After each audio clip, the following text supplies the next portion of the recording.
What is up, my friends? It is Friday evening. Your weekend has officially started, and you are very welcome along to the Anfield Agenda Evening News Roundup.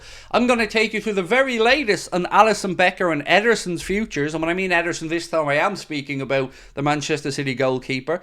We're going to be talking about Eze and are Liverpool really in the race for him. Of course, we're going to be speaking about Joao Neves, as that really is starting to heat up, and I'll go through it in a few minutes.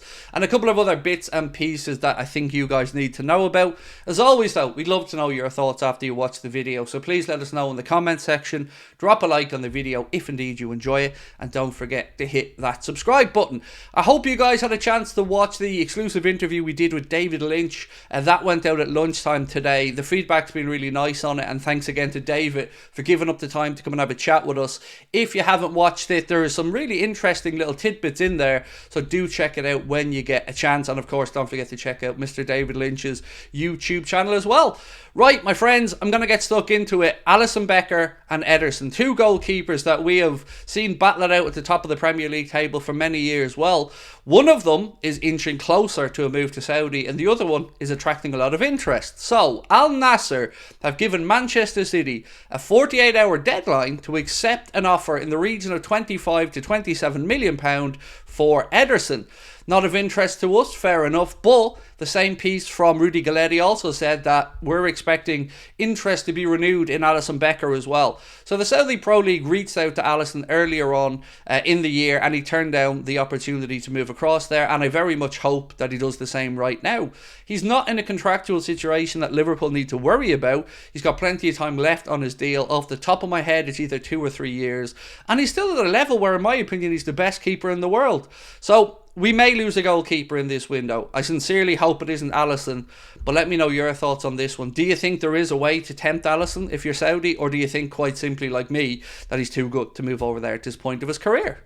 Next up is Simon Brundish, who's made a very interesting observation, and one that I guess most of us probably haven't given all that much thought to, but Arne Slot, according to Simon, will only have all of his first team back 1 week before the season begins. Let that sink in for a second. That is quite a lot of moving pieces for Arne Slot and his backroom staff to sort out.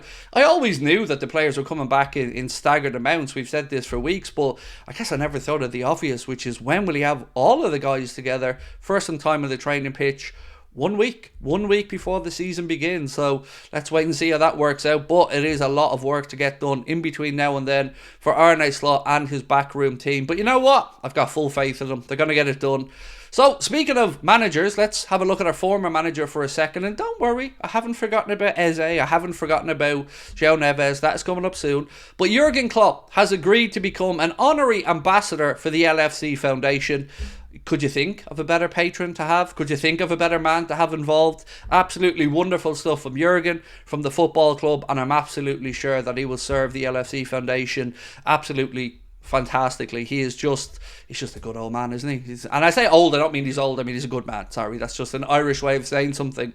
So, this piece here from Football Transfer said, Liverpool identify Eberechi Eze as a replacement for Luis Diaz. So, I thought about this for a little bit, and I thought, not really a kind of like-for-like replacement, is it? But if we are to take at face value that maybe Lucho was going to be utilised as a number 10 for Liverpool under Arne Slot, because there have been reports of that in recent days, then maybe the Eze stuff starts to make a little bit more sense. We know that he has a release clause in his Crystal Palace contract, but I just don't see this one happening. Spurs have been the strongest linked with a move for Eze. The bookies have Spurs as well, the most likely to sign him, and there's still no real interest or real offers coming our way for Diaz. So again, I feel like this is a stretch to say the least. At this point, and after speaking to David yesterday, I definitely do feel like we're more likely to see an Anthony Gordon being revisited for a potential longer term successor to Mohamed Salah. Yes, he might operate on one side for Newcastle, but of course he can play on the opposite side as well. So I don't really believe this about Eze, to be honest with you, but I'm interested to know what you guys think. Right now, as it sits, there are no indications of an impending offer for Luis Diaz from Paris Saint-Germain, from Barcelona, or anywhere else. Barcelona look like they're firmly trying to get Nico Williams in, and PSG have been linked to a load of players. There was a report yesterday to say they've made a double bid to Napoli for Victor Osimhen and Kvaratskhelia.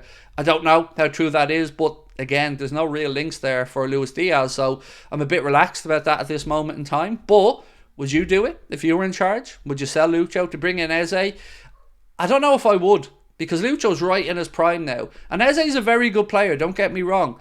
But I wouldn't be looking to move Lucho on. I really wouldn't. I think his experience mixed with Cody Gakpo as well. Obviously, we've got Jones, Elliott. We've got lots of exciting additions to work with in that number 10 or wide role. So I'm okay if we pass on Eze, in all honesty.